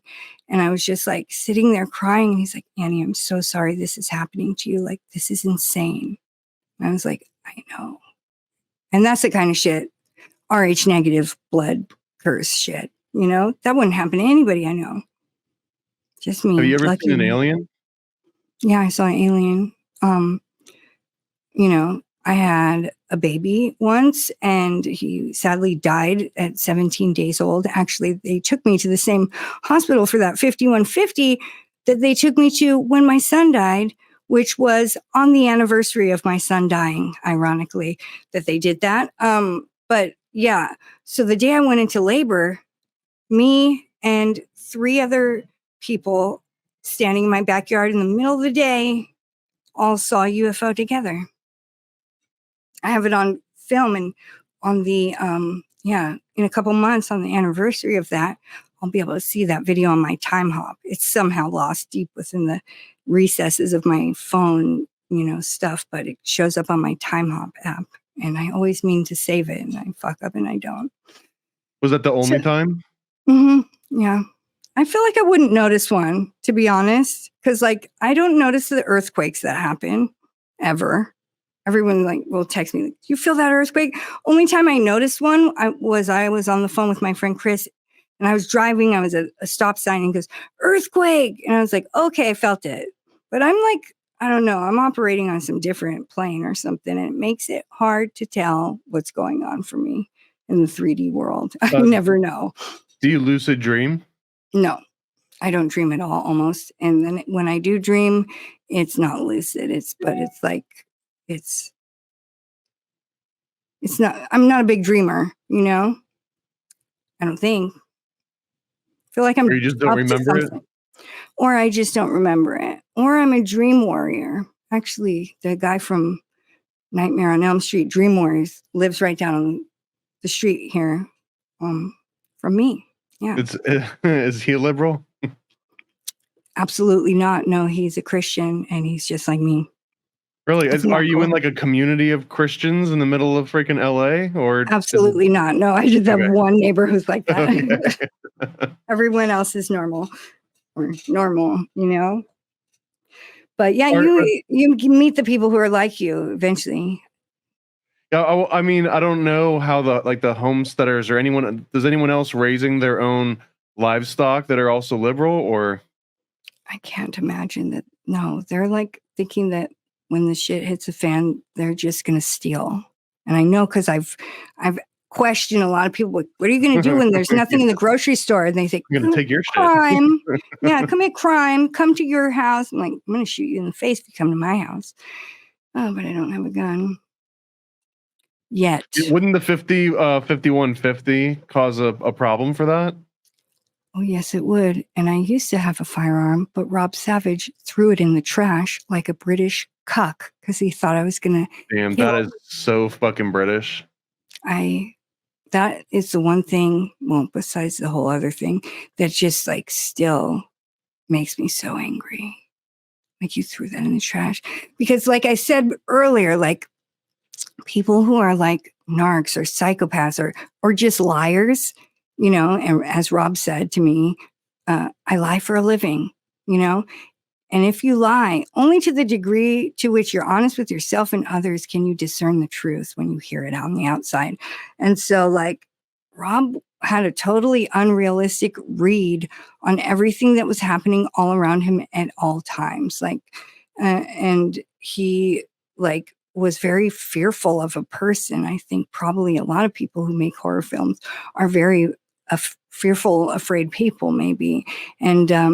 And so, yeah, he just like, you know, scientifically speaking, when you're in a great deal of fear or anger, rage, it shuts down like the amygdala or something. And that's you're no scientifically not able to like access logic and reason, that part of your brain. And so that's why they locked everyone into that fear state with COVID, and now believe this. Okay, no logic or reason is taking place within me any old way because I'm scared, you know, like, and those who are easily moved to be scared,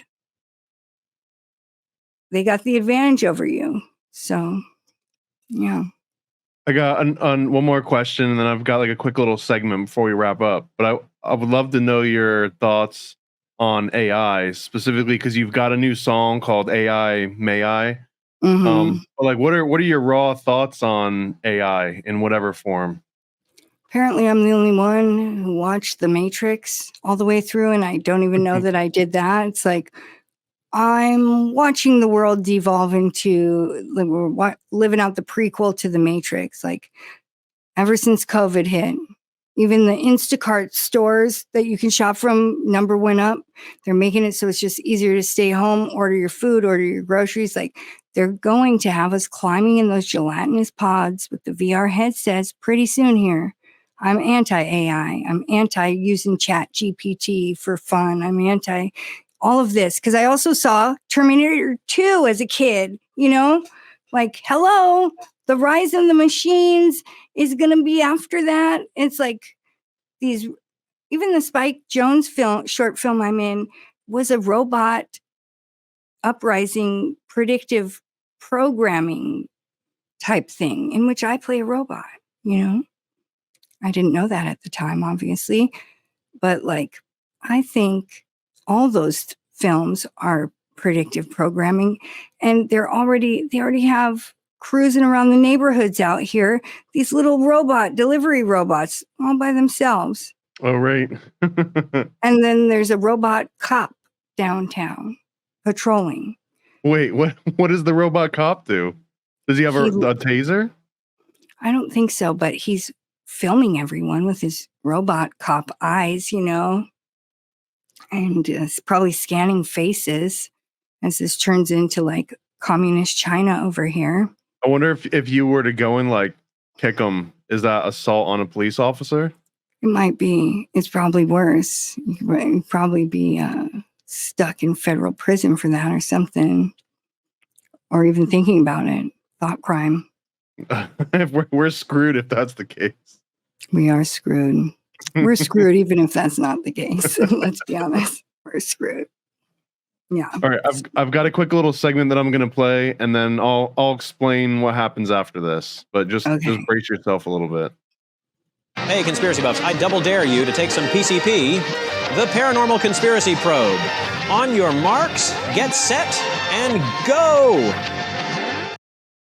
All right, that was my little segment. It's called PCP, the Paranormal Conspiracy Probe. Have you ever done actual PCP before? No, I've not. But someone. Would you be open to it? I don't know. Look under your chair, Annie. If you look under your chair, we've actually got a little packet of PCP for you. I wish this were true. Okay, no, that's not true. Darn it. I'm glad that you checked. No, in my house, it's not out of the question. The premise here is that I'm just going to mention a certain, usually it's a conspiratorial thing, but it could be spiritual, but kind of like an out there topic. And I just want to get a rating from you on 1 to 10 on how much you put faith into that topic or how much you believe in it. Okay. So, for example, if I said Bigfoot, where would you rate Bigfoot on a scale from 1 to 10? 1. I don't care about Bigfoot. How about ghosts, like a Victorian ghost of some kind? I hit that with a 7. I believe in it. I just don't care too much, but I think it's real, you know? And I do love Victorian era anything, so. How about Ouija boards putting you in contact with the spirit world? That's a 10. That's a full 10 out of 10 on that one. Duh. How about flat Earth? Flat Earth? 1. I don't care what shape the Earth is. It's shaped like a toilet if you ask me, and I don't care. What about hollow Earth? I would believe in that. I'll hit it with a 5, but I still don't care that much, you know? I feel like a lot of my RH negative brothers and sisters that are living under the ground already, with their lungs being some of us better adapted for underground breathing, whatever that means. What about the idea that a human being has stepped foot on the moon in the last 100 years? That's a negative 10. I don't believe that's ever happened. How about dinosaurs? 1. Maybe it happened, but I don't really believe it anymore. And I don't care, mostly. What about dragons? I'll hit that with a 5 because I would believe, and I just don't care that much again. What about celebrity clones, like Jamie Foxx has a clone or whatever? I'm gonna go 9 on that. I'm pretty convinced that cloning's a thing. Yeah. Are there any specific celebrities that you're like, yeah, they probably have clones? I feel like they cloned Dave Chappelle recently, you know, but mostly I don't pay enough attention to the celebrities to even give you an answer outside that. Outside of 1 to 10, I'm curious, who do you think killed JFK? The American government, obviously. AB negative blood type. But so CIA, FBI, all the above, Federal Reserve. The devil. Yeah. I feel like he came out and he did that speech about like us being against, like America is against like secret cabals and like, so the cabal killed him, and whoever CIA, FBI, I don't know. I don't care. I don't get into the details over there because it's like I just know certain things on an intuitive basis. AB negative is the most highly killed, like martyred blood type of all the blood types. AB negative is you have JFK and Marilyn Monroe, both AB negative, Princess Diana, Abraham Lincoln, Martin Luther King Jr., Jesus Christ is very self. I'm forgetting some other ones, but it's a highly martyrable. Oh, myself and my dad, people with this blood type get murdered all the time. So that's the inherited curse of that blood type, I feel like. And then one final 1 to 10, that 9/11 was an inside job. 11 for 9/11. Yeah, I give it 9, but then I give it an 11. Yeah. So what did you think in 2001 when it actually happened? I thought it was a terrorist attack, just like everyone else. And all the way up until 2012, so about 11 years of thinking that? Yeah. But my first conspiracy was to do with Sandy Hook.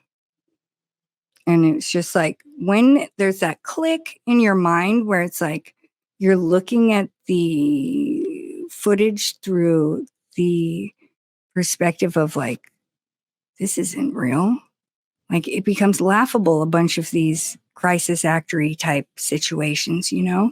And some of the situations maybe are half real. Boston bombing, I don't know what happened. I wasn't there, you know? But like they reuse the same crisis actors in some of them. And it's just like, I don't know. Some people can see the truth because they keep it too real. And then most people can't. So then the person who sees what's really going on is just made to look like a psycho, crazy, loser, lunatic, conspiracy theorist. JFK, they made up that. They coined the term for JFK's assassination to keep people from looking into anything, you know, fringe or conspiratorial. They had to make up a bad name. Oh, you conspiracy theorist? You mean, do I follow and seek the truth? Why, yes, I am this, you know? That's the world we live in. The truth is gross, and the group psychosis lie is celebrated. Well, and I guess appropriate that your label name is Full Psycho, right? Fullpsycho.com, Full Psycho Records. Mm-hmm. Yep. Yeah. And that's how you go toward the truth is first you got to go full psycho because you got to tell everybody in society that you care about the opinions of to eat a dick, basically. You got to care more about the truth than how good you look because it doesn't look good to be a truth seeker, a follower of Jesus is not cool. Maybe it's becoming a little cooler as people start to, like now Russell Brand is Christian and MIA is Christian. She's gangbanging for Christ out there. Justin Bieber has become alleged Christian. Kanye, I didn't know that. You know. That's a new one. Mm-hmm. It's going around, you know, because in the end times, there's also supposed to be a resurgence, a revival. So that's going to happen. And then the Christians being persecuted and killed unless you deny verbally Jesus. You'll get your head slapped off at the old guillotine. But that's not for a minute still, so that's good. That's 2025. We don't got to worry about that for another 3 or 4 months at least. We're chilling till then. All right, well, I'm going to let you get back to tending the quails and the hens and everything else that you got to get going on. One more time, tell people the best place that they can support you and everything that you do. I guess patreon.com/Annie Hardy, although I'm not the best at doing that shit, but it's a direct to me place where you can see stuff I make before I put it out. And I don't know, seems chill. Maybe it's not that expensive, but I do a demos club there. So all my demos get to hear them. And there's exclusive content that doesn't come out anywhere else. So is your Rothschild song accessible to Patreons first too? Mm-hmm. Oh, no, the video will be, but the song will be just accessible at the same time. But maybe I should drop the song in there. I mean, why not? But it's not technically a demo, but like, it's not a demo either. Because every time I write a song these days, it's like, I'm not sitting around laboring over writing the song. I step to the keyboard, press record, and I record the whole thing. Improvise. Sometimes I'll punch in somewhere and fix something that's crappy, but mostly I just add harmonies to make it sound like a legitimate song, and it's always freestyle. And what is your weapon of choice? Is it a Korg something or other, right? Is it a mini Korg? No, it's something else. Where is that thing? It's a Yamaha. It's like some, because I need the weird, crappy-esque, non-professional keyboards to do the accompaniment for me. So I'm just like so lazy at this point. I'm just like playing along with the accompaniment of a keyboard. It's like, that's what you do when you're like 8 years old. Most people don't really, know how to use that aspect of Casio and Yamaha keyboards just because it sounds totally lame. So they don't really fuck with it. But I do. In fact, I love that it sounds lame. And so, yeah, that's what I'm about right now. It's a Yamaha PS. Where did I put it? I couldn't tell you right now because I put it somewhere. Oh, no, it's right in front of me. Okay, so Yamaha music station, Yamaha Porta Sound PSS 480, stereo, PCM, rhythm, MIDI, FM, voice bank. Yes. That's awesome. I mean, back to the basics. I grew up on a Yamaha DJX, which is one of like the cheesiest keyboards ever created.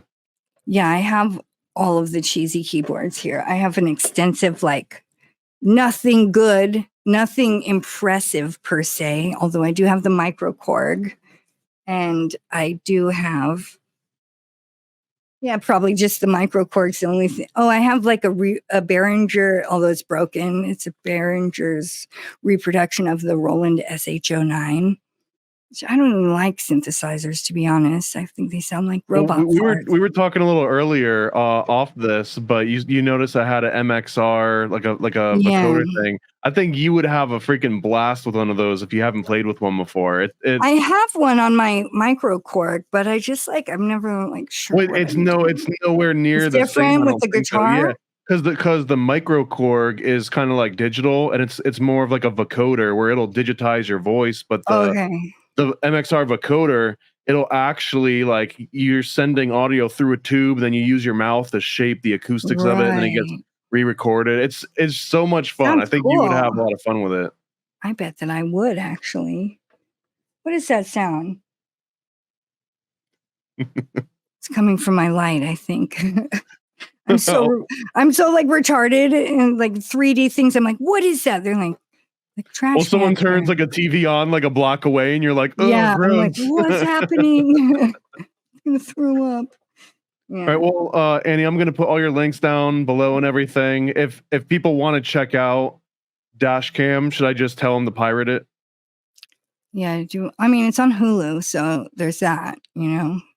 Okay, yeah, go check out Hulu. That's how I came across you. I think it's awesome. Like you're an absolute hero in that movie.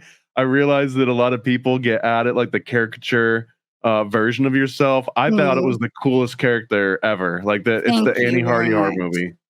Thank you. It's pretty much me, but then like more of an asshole and no redemptive qualities. But you know, maybe one day I'm striving towards having no redemptive qualities and being more of an asshole. So thanks for having me. You did kind of help Angela, even if it was through a financial incentive originally. You did essentially help Angela out. So exactly. And I helped her out of this very mortal coil eventually. Didn't she get killed by the demon? I don't know. Thanks a lot again, Annie. I appreciate your time and everything. You're very welcome. Thanks for having me. Keep rocking out. Is anyone that we should say should suck a dick at the end of this episode? I mean, whoever wants to, because if we tell anyone to, yeah, everyone can if they want. Open invite, you know. Spread the word with propaganda packs, all for just $40 shipped at paranoidamerican.com. Paranoid propaganda packs. We got facts on these sticker slaps. So grab yourself a stack and go attack with these paranoid propaganda packs. These huge all-weather slaps will last in public for years to come. Remind citizens that birds are not real. Self-immolation is an option, and might make you magnetic. Do your part and get a propaganda pack today from paranoidamerican.com. Yeah, paranoid propaganda packs. We got facts on these sticker slaps. So grab yourself a stack and go attack with these paranoid propaganda packs. What are you waiting for? Go to paranoidamerican.com right now and get a paranoid propaganda pack. Ready for a cosmic conspiracy about Stanley Kubrick, moon landings, and the CIA? Go visit nasacomic.com. nasacomic.com, CIA's biggest con. Stanley Kubrick put us on, that's why we're singing this song. I'm nasacomic.com.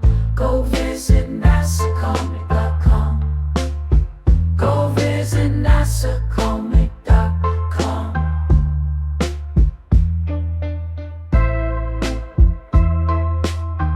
Yeah, go visit NASAcomic.com. Oh, NASAcomic.com. CIA's biggest con. Stanley Kubrick put us on. That's why we're singing this song about NASAcomic.com. Go visit NASAcomic.com. Go visit NASAcomic.com. Yeah, go visit NASAcomic.com. Never a Straight Answer is a 40-page comic about Stanley Kubrick directing the Apollo space missions. Yeah, go visit NASAcomic.com. This is the perfect read for comic, Kubrick, or conspiracy fans of all ages. For more details, visit nasacomic.com. All American stickers, cryptids, cults, and killers. We got all your favorite conspiracies, all that and more on our sticker sheets. Paranoid American stickers, they'll make you smile and snicker. False flags and secret societies, all of these and more on our sticker sheets. Explore the unique with Paranoid American sticker sheets. Unearth tales of cryptids, cults, and mysteries through each sticker. These won't last long. Get yours now at paranoidamerican.com. We're all American stickers, cryptids, cults, and killers. We got all your favorite conspiracies, all of that and more on our sticker sheets. Paranoid American stickers, they'll make you smile and snicker. False flags and secret societies, all of these and more on our sticker sheets. What the heck are you waiting for? Discover the extraordinary with Paranoid American sticker sheets. From cryptids in the night to cults out of sight, each sticker is a unique find.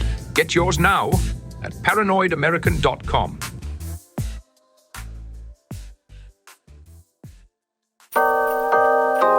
Paranoid.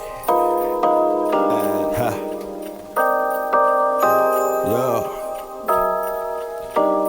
I scribble my life away, driven to write the page. Will it enlighten your brain? Give you the flight, my plane, paper the highs ablaze. Somewhat of an amazing feel when it's real to real. You will engage it. Your favorite, of course, the Lord of an arrangement. I gave you the proper results to hit the pavement. If they get emotional, hey, maybe your language, a game, how they playing it well without Lakers. Evade them, whatever the cost, they are the shapeshift. Snakes get decapitated, met is the apex. Execution of flame you out, nuclear bomb distributed at war, rather gruesome for eyes to see. Max them out, then I light my trees. Blow it off in the face, you're despising me for what though?